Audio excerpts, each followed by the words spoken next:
the book Satyam, Shivam, Sundaram. Let's begin with 3 ohms. Om.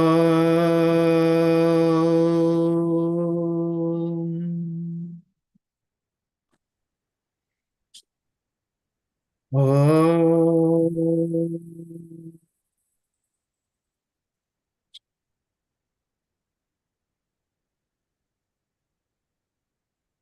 Om.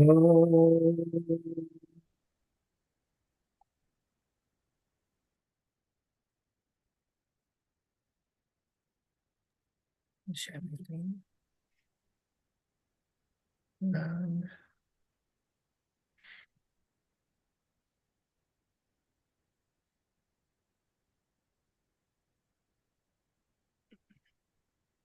Okay, let me know if you can see the book. Yes.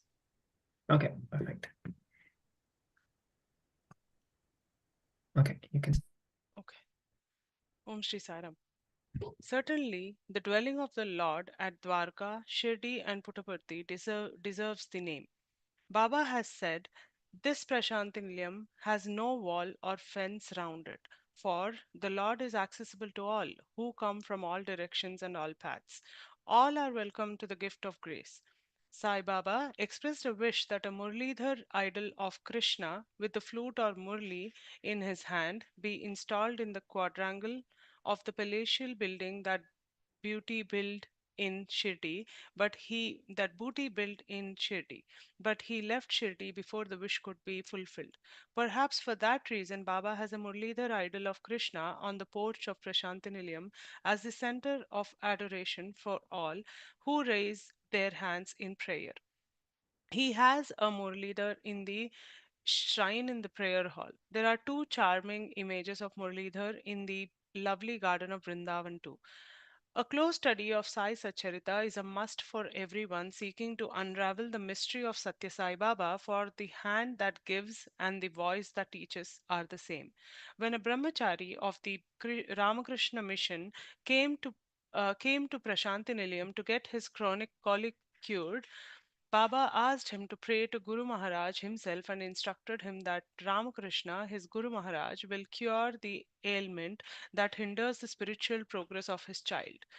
At Shirdi, Baba would have given the same advice, but not do not lose hold of the bolster you have secured.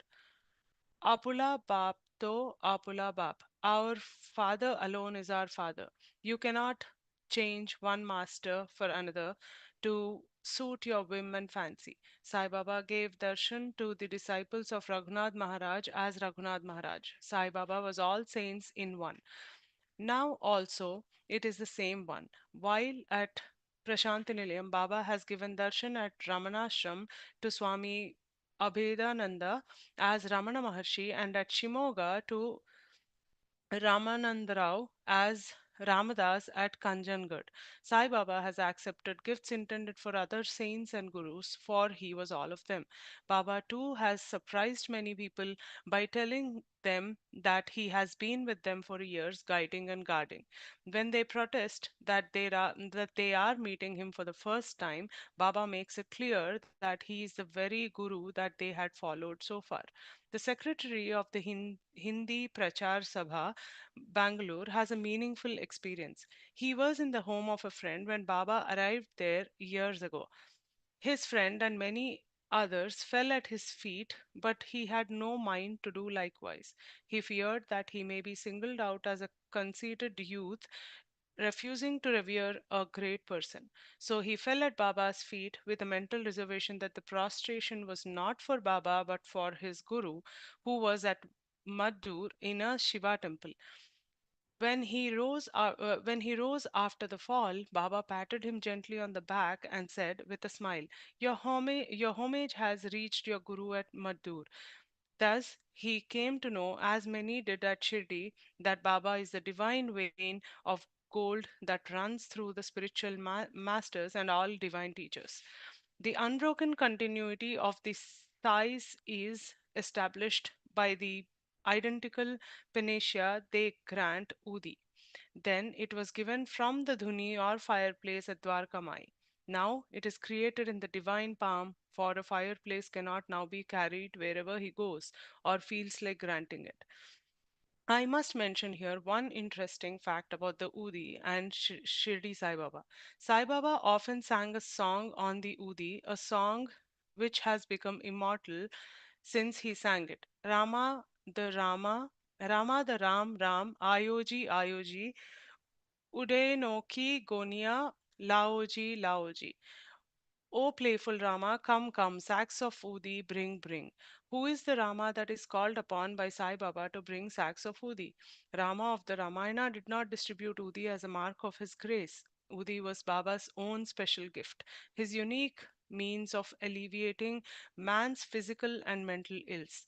So it is called into the future. For Baba at Shirdi did not stack the Udi and carry bags of it. It is a peep into the present when we find Baba moving between long lines of men and women with a bag or basket of woody packets and placing a few in the outstretched palms of hundreds and thousands in towns and villages all over the land. When Baba took on the cerebral thrombosis, or as the director of medical services in the Mysore diagnosed it, tubercular meningitis of a devotee of the Lord, we were reminded not only of similar acts of compassion shown by him in the past, but also such acts done by him while at Shirdi as Sai Baba. Sai Baba had taken on four fully developed buboes from the son of Dada Sahib Khaparde of Amravati. Showing them to the boy's mother, Sai Baba declared, "See how I suffer for my devotees. Their suffering is mine." When we hear Satya Sai Baba announcing Vivekananda has come again, he's growing up in Ceylon, he will come to me and join in my task, as he did one morning, or the man who wrote the first English biography of Vivekananda was born last night in a thatched hut on a seashore on the west coast at Kutipuram. It is a charming baby with bright big eyes. We are reminded of Sai Baba at Shirdi announcing to the people around him the past lives of snakes and cows and goats. In his discourses, Baba has often said, "I know your past, I know your future, so I know why you suffer and how you can escape the suffering." The declarations that resound from Prashanti Nilayam are but echoes of those heard at Dwarkamai. Baba says, "Imagine how foolish you are, coming to this Kalpataru and asking for a little coffee powder. Your behavior is like a man coming to a huge departmental store and asking for a towel." As Sai Baba, he said, "I'm sitting here ready to give you the gold embroidered shellac cloth, then why go and steal rags?" Sai Baba spoke in such conundrums and parables. He told Kaka Sahib that he would send him a Vimana when he died. What happened was that he died in a moving train. Satya Sai Baba also speaks thus. He told an aged film star who spoke to him of his physical illness, "I know your body is a bundle of disease. I shall overhaul you and give you a new body." What happened was he died soon and entered a new body. The film star was blind. He pleaded that he might at least, or rather at most, get a picture of Baba in his heart. What happened can best be described by quoting a para from the book Sai the Superman by Swami Sharananand. He was writing about Sai Baba of Shirdi, but exactly the same thing happened at Prashanti Nilayam. He prayed to Baba, "I have lost my eyesight. I do not feel its loss, for want of eyesight keeps me away from many undesirable things. But I am eager to see the human form in which you, my Lord, have manifested yourself.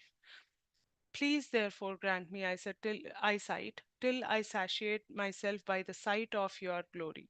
You may withdraw this grant as soon as this is done." Baba at once granted this request. He saw Baba with his own eyes and then he lost vision and became blind again.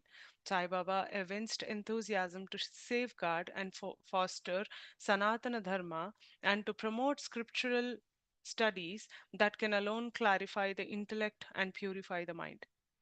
We read in the Sai Satcharita how he rebuked a Ramadasi for retaining his short temper in spite of his recital of Vishnu Sahasranama for years.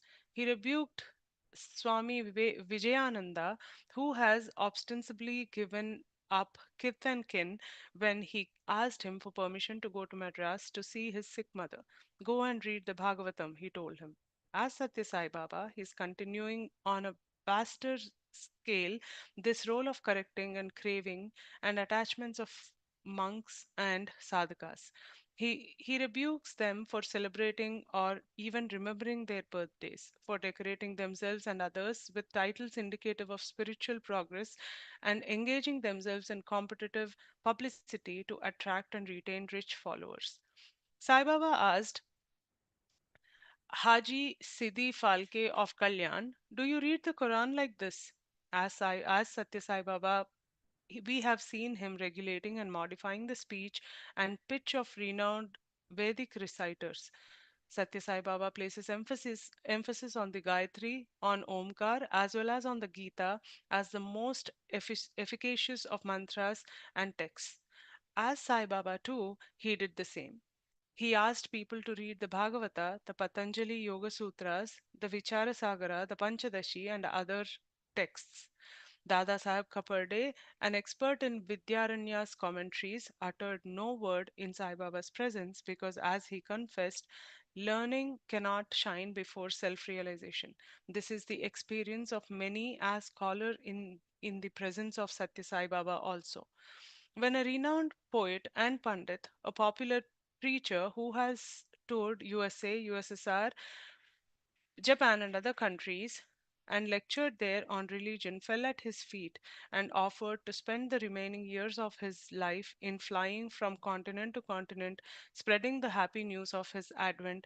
Satyasai Baba told him, "Do not worry about my advent, worry about your own future. I wish someone could clip your wings and keep you in one fixed place so that you can do sadhana and save yourself before it is too late. Concentrate on your uplift before attempting to uplift others," was his advice to another popular exponent of the Gita and Upanishads. He has come to cure the blind, correct the proud, console the ignorant, and comfort the distressed.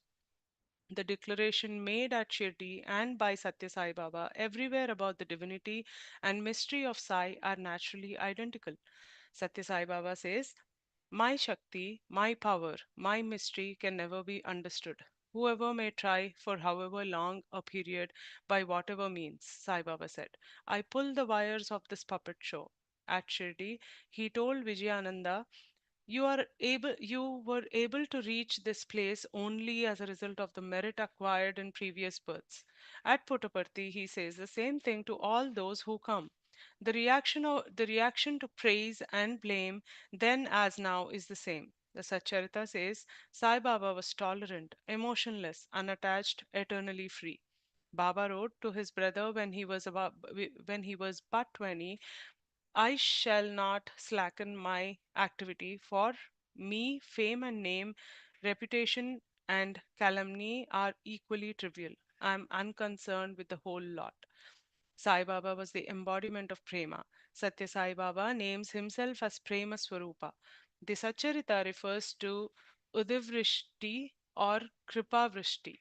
Udivrishti or and Kripavrishti, the shower of Udi and shower of grace. Any book on Baba, then as now, must mention these two showers, for they are the marks of of the Sai Godhead.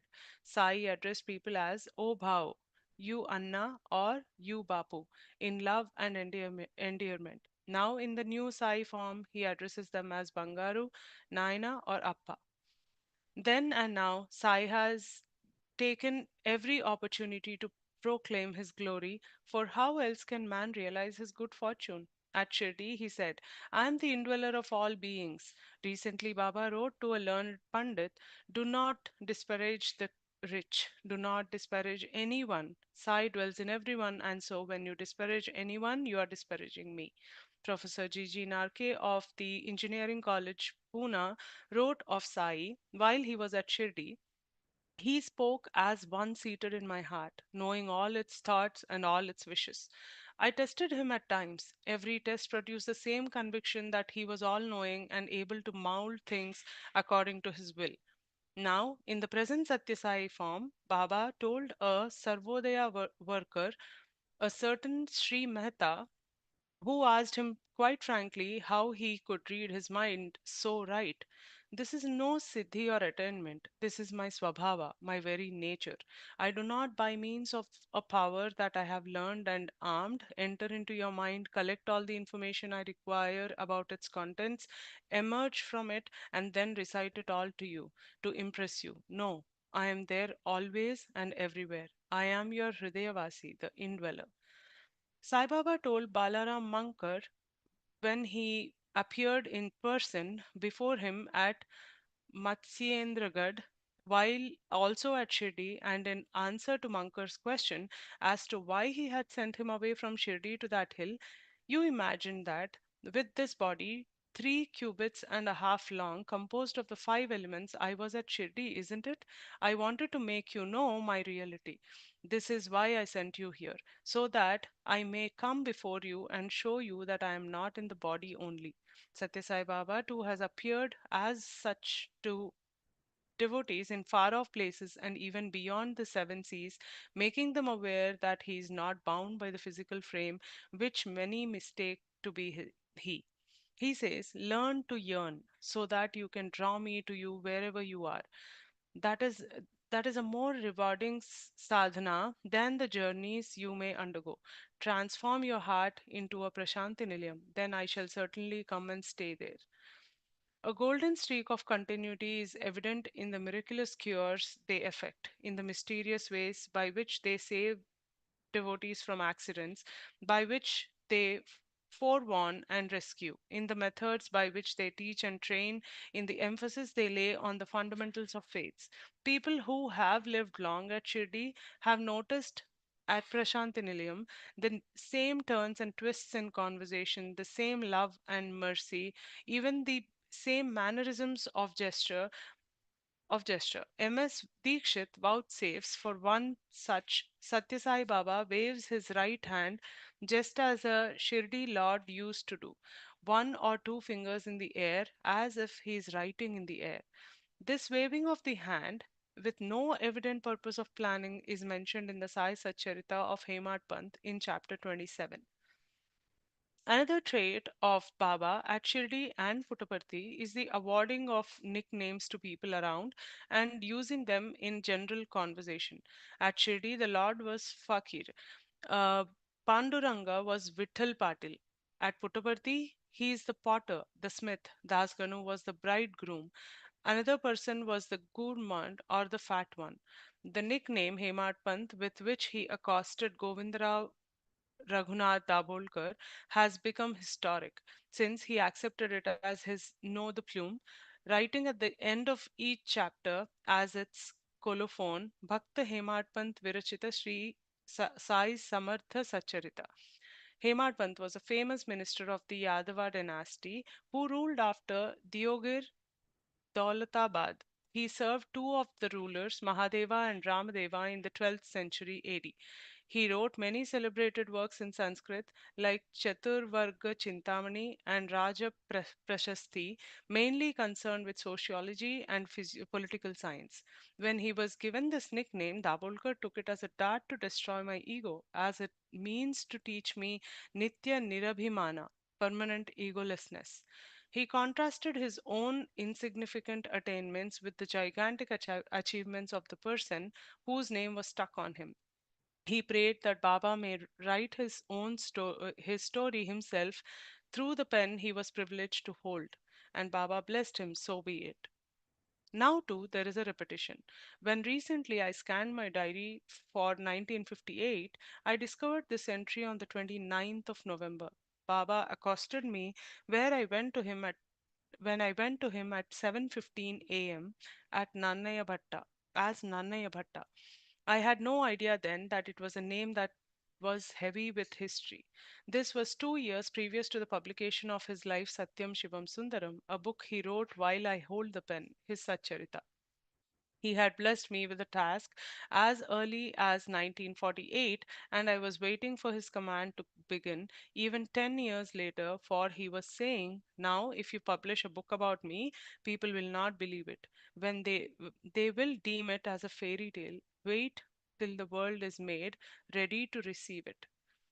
That name he accosted me with is as I learned later, famous in Andhra as the name of Adi Kavi, the first poet, one of the three who together compiled the immortal Andhra Mahabharatam. Nannaya Bhatta is also said to have composed another great poem on Sri Rama, Raghavabhyudayam. He lived at Rajamahendravaram on the banks of the Godavari River in the 11th century AD, and he had as his patron the Chalukya Emperor Rajaraja. While naming with a twinkle in the eye illiterate me as Nannaya Bhatta, who extolled in excellent poetry the glory of Sri Rama and Sri Krishna, Baba was only revealing his identity. The nickname was a dart against my egoism, the conceit of his infinitesimal ripple on the ageless, boundless ocean that he is. May I too be established in Nitya Nirabhimana. That is my daily prayer. M.S. Dikshit, to whom reference has been made, is the nephew of Kaka Sahib, who was intimately attached to Sai Baba at Shirdi. He had many opportunities of receiving blessings from Baba at Dwarkamai. Once Baba took Udi and applying it to his forehead with a slap said, "Go to the Wada, don't sit here." He was a boy in his teens then, so he told his uncle, "I will not go to Baba." He slapped me on the forehead. But Kaka Sahib said, "You are a fool. The slap means your horrible headache will not recur." He is 70 now, and the headache has not dared to pay him a visit since that slap. Dikshit writes of another incident. One day at about 5:30 a.m., Baba sent for the barber and had a shave, after which he bathed. This was very unusual. He generally had a shave and a bath in the afternoon. That day, after the bath, he sent a man to the grocer and got a coconut, some jaggery, and a quantity of ground nuts. He broke the coconut and cut the kernel into pieces. Then he gave a piece along with the jaggery and groundnuts to all present. After this, he said, "Bolo Gajanan Maharaj ki jai." We all cheered Jai. I wondered why. No one knew who this Gajanan Maharaj was. Later, Baba said, "I have lost my brother this morning." 2 days later, a letter came to Kaka Sahib from Shigao, written by Booty Sahib, that his Guru Gajanan Maharaj has left the body at 5:30 a.m. that day, and that during his last moments he had assured him, "My brother Sai Baba will take care of you. Hereafter, go to him at Shirdi." Satya Sai Baba too is immediately conscious of the birth or death or whatever happens to all.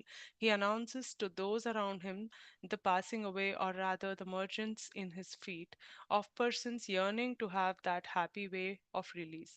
Some years ago, Dikshit, who was at Mangalore and reading the Guru Charita in the orthodox style, determined to finish the book in 7 days, a saptaha as it is called. On the seventh day, he had a dream. I entered an arched gate which led me into a magnificent building at the end of the wide road with dark green trees on both sides. As I was proceeding, I felt someone was following me, calling me in a sweet, soft voice, "Dikshit, Dikshit." When I turned around to find out who it was, I saw a charming figure in silken robes and thick halo of hair that was remarkably curly. A few days later, I went to a friend, a doctor, and I saw in his room the picture of that same figure. "Who is this? Is he available?" I asked.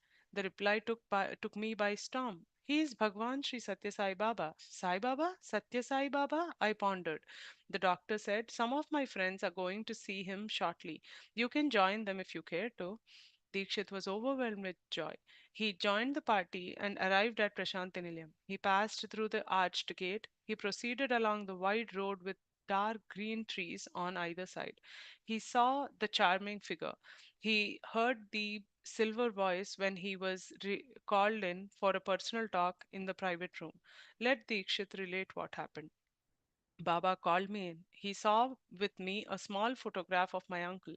I know him. He is Dikshit, your father's brother, elder brother. I told him I'll be coming again 8 years later. Have you any doubt? He inquired. That question was relevant, for until then I was bogged in doubt. Dikshit is unshakably convinced now that this Sai Baba is the same he served at Shirdi, for he had many an experience to deepen his faith. Baba also grants many fortunate persons such experiences, even the many who have not heard of either Baba.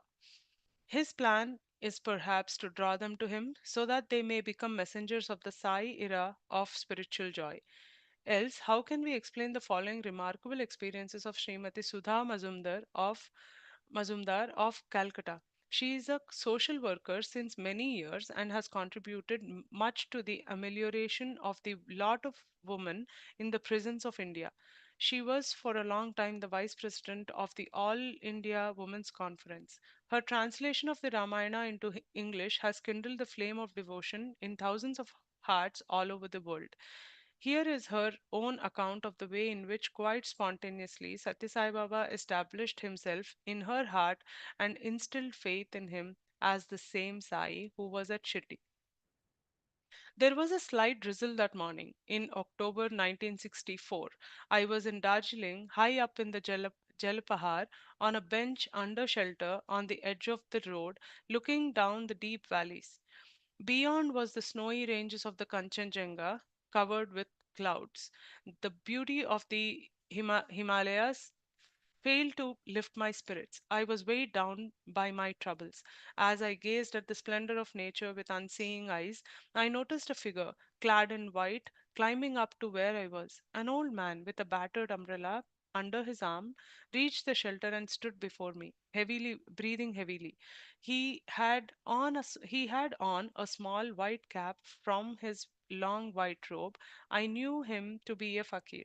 He hesitated as if he was not sure whether I would like him to share my bench. I welcomed him warmly. He smiled and sat beside me, carefully leaning his umbrella against the bench. It was covered with some white material that had become unstitched in places from the frame. I wondered how it served its purpose. He sat in silence, so did I. We both gazed at the snow covered peaks before us, for the clouds had moved off, revealing the dazzling splendor. When he had recovered his breath, I asked him where he had come from. Oh, very far, he smiled, and with outstretched hand he pointed to the distance. From Nepal, he added. But where do you stay here? Oh, anywhere when the sun sets. And food? People are kind. I always get something to eat and some kind of shelter at nightfall. Then he laughed. I enjoyed a fine meal when the poor were fed after Nehru died. He had crossed his long legs and fumbling in the cotton bag slung over his shoulder, he brought out a piece of rag, from which he took out a pinch of tobacco. He did not partake of this, however, he sat with his eyes on the distant mountains while he chanted melodious words in Hindi. What is this? I asked. Turning his eyes on me, he said, they were from Kabir. He was a Kabir Panthi. Yes, he continued. Both my father and mother died when I was very young. I had no other kinsmen. Neighbors said that I must marry, for someone must cook me food. But I thought, since he has chosen to leave me without any people of my own, it must be because he wants me to leave the world. So one night I left home and became a wanderer. When I was 16 years old, I became a fakir of the path of Kabir. Thank you, sister. Uh, Sairam, Sister Bhati, can you Yeah, continue? yeah, I'm just going to share. You can, I mean, I can continue to share and you can Oh, I can be just comfortable. read. Okay. Yeah. Sure. Here he hummed another verse. It had a haunting quality. Taking out a notebook and a pencil I had in my bag, I begged him to give me the words. With kindly eyes, he looked at me and nodded. One by one, I jotted down the terse verses. He corrected the mistakes and explained the meanings. Here they are translated as best as I can. choosing bits of brick with care. Man erects a mansion here, then he says, "This is mine." But it's neither mine or thine. So I heard it is but a nest for the bird. Thy land shall go, thy good shall go, thy linen fine shall go. With braided hair, the maid so far. The blind too shall go, oh, so beautifully. And for a while thy abode, the wilderness shall be. With what high hopes the boy was raised, how fondly fed with milk so pure, and he blame not the mother, not the father. It was all destined for thee. The fakir taught me the meaning very patiently. Homes are but nests for the spirit encased in the body. The nest is abandoned when the allotted span is spent. All that is in this world will have to be left there when death arrives. The body returns to the elements of which it is composed. With compassion in his eyes, he explained the last words: when you do not get love or gratitude in return for all the labor and pain you had undergone, remember that is the result of one's own karma. Blame none. Very true, I murmured with misty eyes. But how to proceed on the path? I remember he gave good advice that I should wake at 4 o'clock in the morning and repeat these verses and meditate on them. It was so kind and understanding. I bent low before him with folded hands in a namaskar and placed a rupee behind him on the bench. He gave me his blessings in many words that I do not quite remember, picked up his umbrella and left me with a sense of peace. Who was this fakir? My son said. I go down daily to office from this side of Jalapahar. I have never seen any fakir. Your habit of making friends with strangers will land you in trouble someday. Be careful. In the Illustrated Weekly of November 1965, there appeared articles and pictures of Satya Sai Baba. The hair arrangement completely put me off. I never ever read the article. In March 1966 came an anonymous postcard with a Bombay stamp, one of those chain letters, requesting me to send off to 20 people what was written on that card about Sai Baba, and good fortune would be mine in 10 days. I was in great mental distress at that time. I found myself getting 20 postcards and typing the letters in secret and posting them off. If the family knew, they would have teased me for had I not refused to know anything of Sai Baba because of his hair. Late in November, two friends came to me for discussion over a seminar to be held the next month at Bangalore. You are lucky to be able to go. Try and see Sai Baba if you can, said one friend. Oh, I said absent-mindedly, why, who is he? Then we were told of the miraculous powers of Baba and that miracles were happening in the home of a Mrs. Rao. The details sounded so incredible that I must have smiled. You don't believe me, she said in a hurt voice. I hastened to assure her that since this came from her, what she said must be true. She shook her head. No, you must see for yourself. I can take you there now. It is not far. So we left the files and papers, called a taxi, and came to the modest home of Mrs. Rao. Welcoming us, she laughed and said, "See what Baba is doing," and took us where, amongst other holy pictures, the small framed one of Baba had benediction in his eyes. Over his forehead there appeared a fine grey dust. This was vibhuti, we were told, and we were given a little folded in pieces of paper. Mrs. Rao had never seen Baba except once in a dream. She secured this photograph of his, and sometime later this fragrant ash began appearing on it, and it is stored for devotees. But this is nothing, she laughed. You should see what is happening in the home of my Dasi. She related how this woman servant became a devotee of Baba and securing three pictures kept them framed in her place of worship.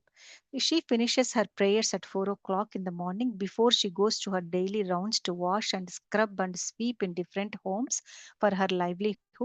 Over her pictures, as an indication of Baba's grace, three appears vibhuti in one appears in appears vibhuti in one, kumkum in another, and on the third photograph, haldi powder. Good fortune is hers now. She has left for better works offered elsewhere. Is her home very far off? I asked. Can we not go there now? Mrs. Rao said it is not a distant place, but it is the heart of a bestie where there were no street lights even in the rain. That day must have made the land leading to it very muddy indeed. We assured her we would not mind anything if she would kindly lead us there. We walked with her in the darkness through narrow lanes, lit up now and then by the flickering flame of oil lamps and adjoining homes till we reached our destination. The maid's name was Madhuri. She was not at home, but her husband, a truck driver, was there with the four children. Occupying half the small room was a split bamboo structure fixed on the mud floor, on which they all slept together, keeping their belongings under it. The other half of the room was reserved for their place of worship. The place was spectacularly clean, the few brass vessels gleamed in the lamplight. The wall of this portion of the room was covered with colored prints of holy pictures, including one of Shirdi Sai Baba, and at the bottom, above a steel shelf covered with a clean cloth, were the three pictures of Satya Sai Baba. And true enough, there could be seen the vibhuti, kumkum, and haldi powder in profusion over Baba's forehead. A light burnt on a brass lamp, and a beautiful fragrance pervaded the humble home. The place had a definite atmosphere, and overcome, I uttered a prayer and left a small offering. 2 days later, the maid had managed to trace me and sent a large basket of prasad, mostly homemade sweets and Baba's vibhuti. I was moved to the depth and vowed to myself that I must see this Sai Baba. How I succeeded in my endeavors when I had given up all hopes is another story. Here I will conclude with only the portion that is connected with my fakir. Leaving the car on the road, Usha and I were walking by the footpath to where Sai Baba was giving darshan to devotees on his last day in Madras in January 1967. Lost in thought over what I had seen and heard of this most extraordinary person, I heard Usha say, "Look, Auntie, isn't that a lovely house?" "Yes, indeed. It's indeed beautiful," I agreed. Then, suddenly remembering that first words of Kabir, I sang it softly to myself. "What is it, Auntie?" asked Usha. "Oh, only a bhajan given by a fakir in Darjeeling. It's Kabir's. He was a Kabir Panti." Usha stopped and faced me with puzzled eyes. Fakir? Kabir Panti? Why, Auntie, she gasped. That must have been Shirdi Sai Baba. "What on earth are you saying, Usha?" Greatly excited. Usha clenched my head and nodded. "Yes, yes, it must be Shirdi Sai Baba. I have just been reading author Osborne's incredible Sai Baba, and in this there are incidents when he appears to people, and he was a Kabir Panti." I could do nothing but smile at the extravagance of her thought. "Auntie," persisted Usha, "as we continued to walk, ask Sai Baba when you meet him this morning, for he is the reincarnation of Shirdi Baba." I could never ask him anything so absurd. I told her, but she continued to press the matter. Her parting words were, "You need not fear. He is never annoyed over questions." As I recall the past, I was amazed at the strange consequence of events that brought me before the closed door upstairs. I had in my hands a small slip in which I begged for an interview if he did not think I was too unworthy. It was meant to be made over to the person who opened the door. We had not knocked. The door opened, and behold, it was Baba. Playfully, he said to me, smiling, "Come, do namaskar." He was giving me my heart's desire. I bowed low to touch the beautiful feet of the red clad figure with benediction in his eyes. I had meant to ask him questions about my own troubles, but it was he who told me what my sorrows were and assured me all would be well. Then, remembering my niece's words, I stammered, "Baba, Usha was saying I should ask about the fakir I met in Darjeeling." He interrupted me. He said, "That was I in another form. I gave you three upadesh." He added, raising three fingers. One remember sobbing at his feet, and all that came to my lips was, "Baba, will you be with me?" I felt his hand upon my head, and as in a dream, heard, "Always, always." My face was wet with tears. My heart was full. My spirit was at peace at last. Then he materialized as if to confront me. Vibhuti and a small photograph with his Abhaya Hasta raised that had his address too, like a visiting card.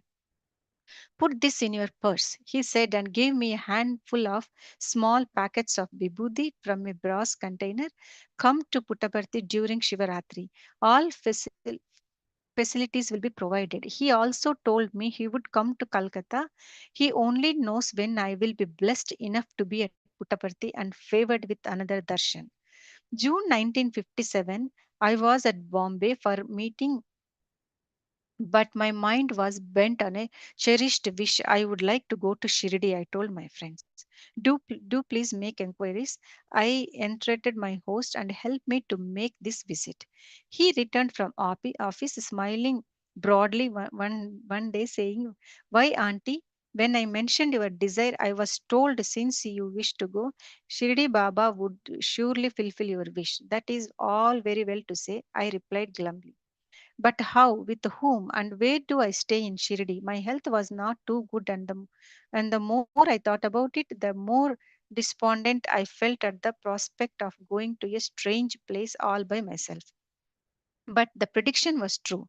In an extraordinary manner, I was guided right from the train in which I was going in the wrong direction by a charming Maharashtrian lady traveling in the same compartment. With my two companions, discovered at the last moment devotees of Baba, she gave us hospitality in her home at Nasik and made all arrangements for our Shirdi visit one morning.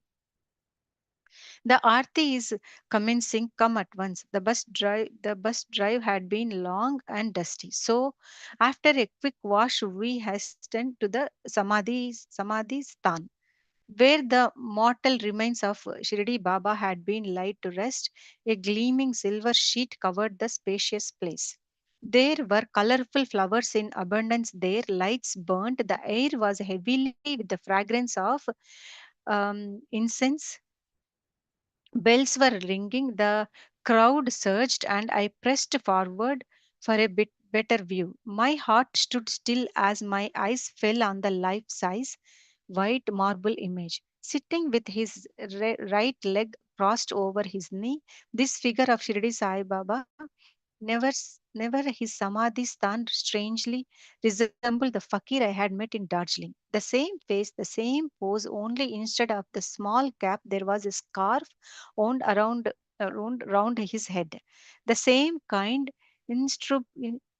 inscrutable eyes looked penetratingly at me. I held my breath. Time passed. My mind gradually accepted an indisputable fact and ceased to worry over the whys and wherefores. With my surrender, the tears rained down, easing the tension. My trembling lips murmured, "Baba, Baba," unwordlessly. I prayed for his kripa.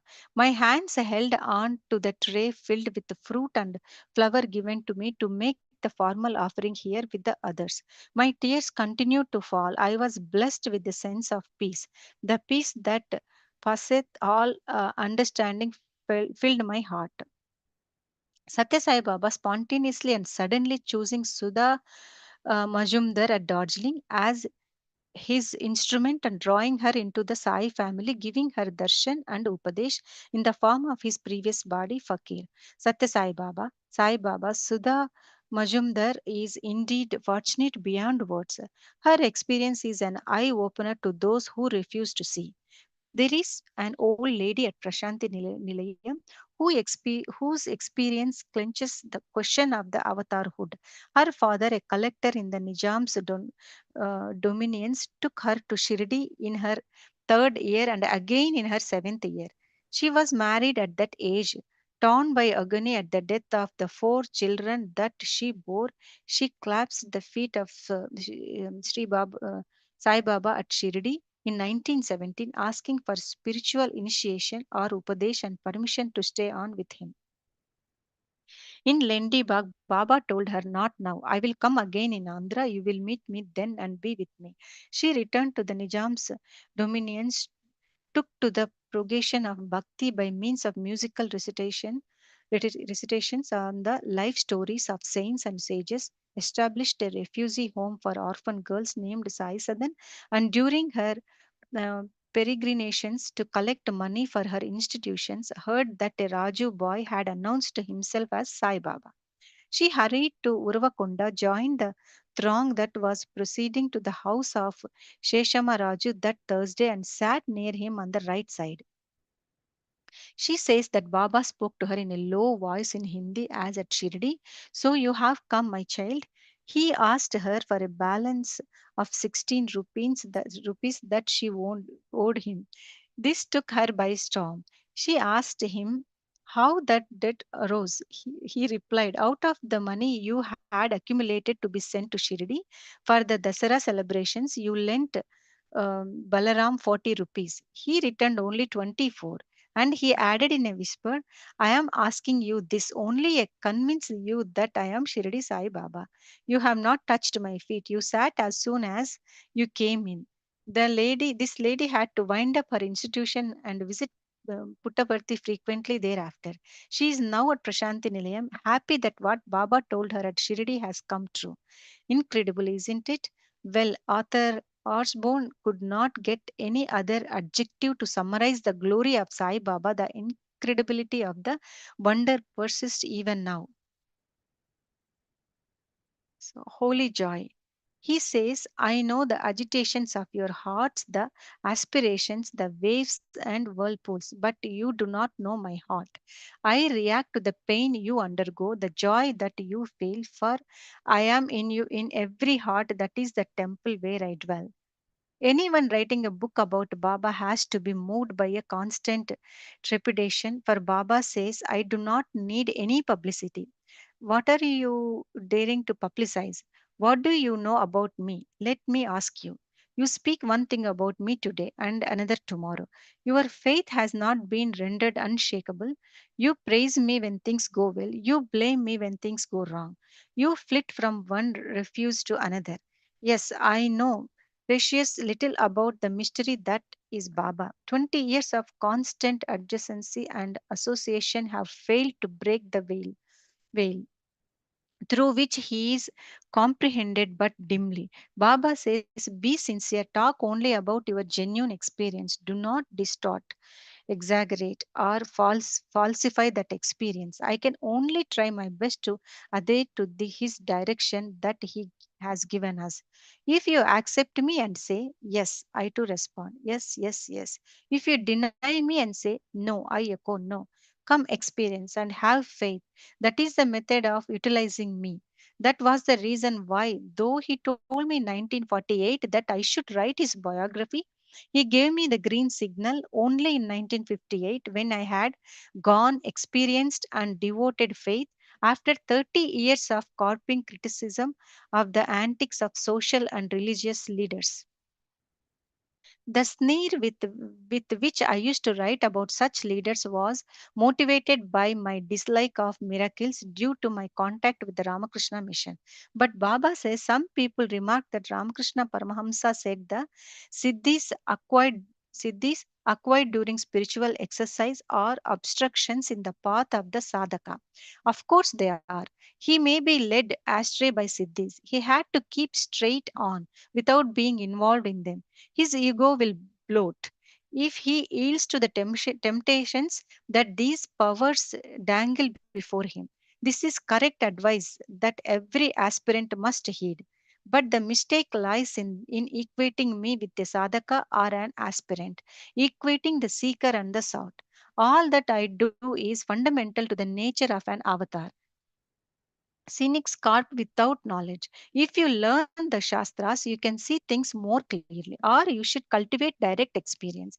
And clarifying what he means by an avatar come to redeem and reveal, he says. I know the agitations of your hearts, the aspirations, the waves and whirlpools, but you do not know my heart. I react to the pain you undergo, the joy that you feel, for I am in every heart. That is the temple where I dwell. However hard the task of writing about him, however hesitant the pen, the landmarks have to be marked, the outlines lined as clear as he has let me see them. On the 13th day of December 1964, Baba visited Sri Kalahasti from Venkatagiri. As he said, I have to keep a program at Sri Kalahasti. When he passed out into the room through the gates of Ram Mohan Rao at Manjeri, hundreds of miles away. On the 17th, he visited the Vyasa ashram at Erpedu near Sri Kalahasti, from where the late Malayala Swami had done yeoman service in spreading the Advaita doctrine and its universal message. Baba's universal message. Baba said, the Malayala Swami made everyone who came to him and the thousands whom he met understand the grandeur of the real behind the unreal. He knew it by study and by sadhana. Vimalananda, the monk in charge of this seat of sadhana and scholarship, was for many months an inmate of Prashanti Nilayam before he left for Benares to join the university for higher studies in Sanskrit. While at Prashanti Nilayam, he composed a garland of verses and placed it in the hands of Baba. When his guru, the renowned Malayala Swami, revered throughout Andhra Pradesh and many other neighboring states, passed into immortality, Vimalananda turned to Baba for guidance. He desired that he should be initiated into monastic life by his divine hands, but Baba did not wean him away from his guru. He insisted that he should take on the new status as indicated by Malayala Swami himself. The atmosphere of the ashram, redolent with the glory of Vyasa, reminiscent of the ordeals and tribulations of the saint, who was adopted as the preceptor by thousands in Andhra Pradesh, ringing with the recitation of Vedic hymns, the fragrant with ardent discussions of the meaning and purpose of existence, must have induced Baba to reveal some part of his mission and message. My task is not merely to cure, to console, and to remove the misery and pain of individuals. That is but incidental. My main task is the re establishment of Vedanta and Vedic way of life in India and the world. To the students of the Sanskrit school, he said, complete with others in the quickness with which you march on the pilgrim road to God. Grow up self restrained and disciplined. The country needs children, not well read and ill disciplined citizens who plunge society into disorder. Baba had a word of appreciation to say at Penugonda, where he inaugurated the school day celebrations in February 1965. The students all over the country were drawn into a movement to protest against the policy of government over the Hindi language, and on the very day the school day was held, the agitation had reached its acme of irresponsibility all round the town. But the students of Penukonda refused to be involved. They concentrated on the celebrations and won Baba's grace. Baba told them the debt of love that you owe to your parents who are toiling in the fields in sun and rain to keep you here in comfort has to be repaid by intense and sincere study. All other debts come only later, even the debt to the mother country and the mother tongue. I find that you are aware of this, that you are keeping calm and collected while all around you the storm is blowing wild. February also saw the Upanayanam of about 450 boys at Prashanti Nilayam. They are recruited into my army today, said Baba. The Upanayanam being held to the Guru preceptor for spiritual training. Is a great event in the life of Brahmin, Kshatriya, and Vaishya boys. It was a magnificent sight, many bright young lads on the threshold of a new life, reborn as it were, affirming as their ancestors did on the banks of holy rivers the validity of dharma which sustains the universe. It was inspiring to see them being initiated into the most sacred of Vedic mantras, the Gayatri. It is a prayer addressed to light that pervades the whole of creation, dispelling darkness, ignorance, and evil. A sacrament that was fast going out of fashion amidst the glittering gadgets of American and English social life has thus been restored by Baba to its pristine place in the training of these lads. Shivaratri came soon after. Baba shines forth as Shiva on that sacred day, and his discourses have a distinct emphasis on jnana and the need to earn it. Gnanam Maheshwarad Ichat, desire from Maheshwara, the gift of Gnana, say the Shastras. The rishis fixed these days in the calendar for dedication and initiation. On Shivaratri, the miracle of miracles, the creation of linga in his body and its emergence takes place. In 1955, about 18,000 people watched this unique and solemn process in deep silence and tension. Their eyes riveted on the spare, resplendent figure on the dais. The tension mounted to a climax as a shining, smooth, transparent linga emerged from his mouth, its green sheen almost dazzling the eyes, a symbol of Brahmananda, the universe over which Shiva keeps eternal vigil. It was a symbol of something too infinite, too stupendous for our little minds to grasp. Its green glory moved us into tears of joy and gratitude. It spoke to us of the beauty and light that reside in everything and being, in the star studded sky and the human heart. For 2 weeks after Shivaratri, Baba was busy with the award of grace to the sick, the old, and the handicapped who had come, as well as to many whom he recognized as needing his immediate attention for physical, mental, or spiritual overhaul.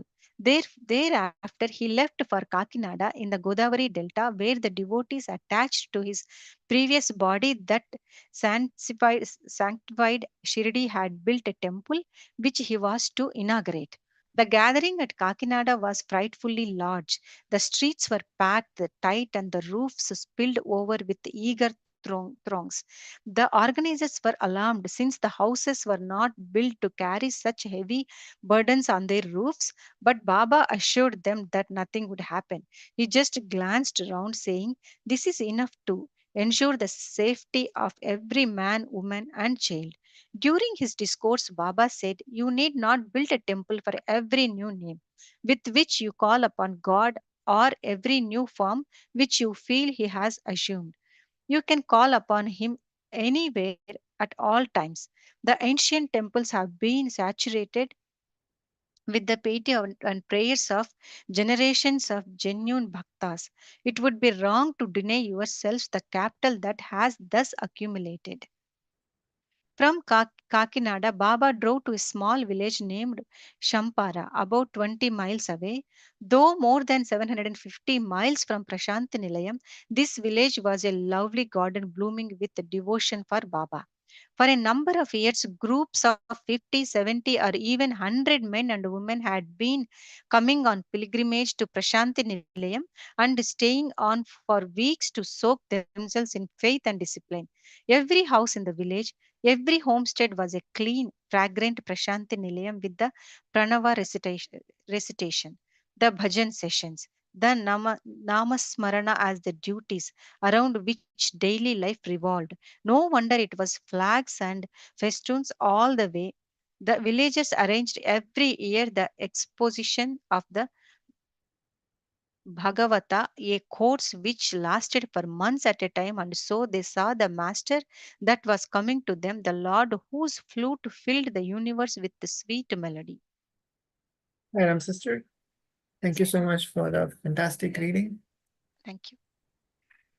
Should I close the session by chanting Samasta Loka?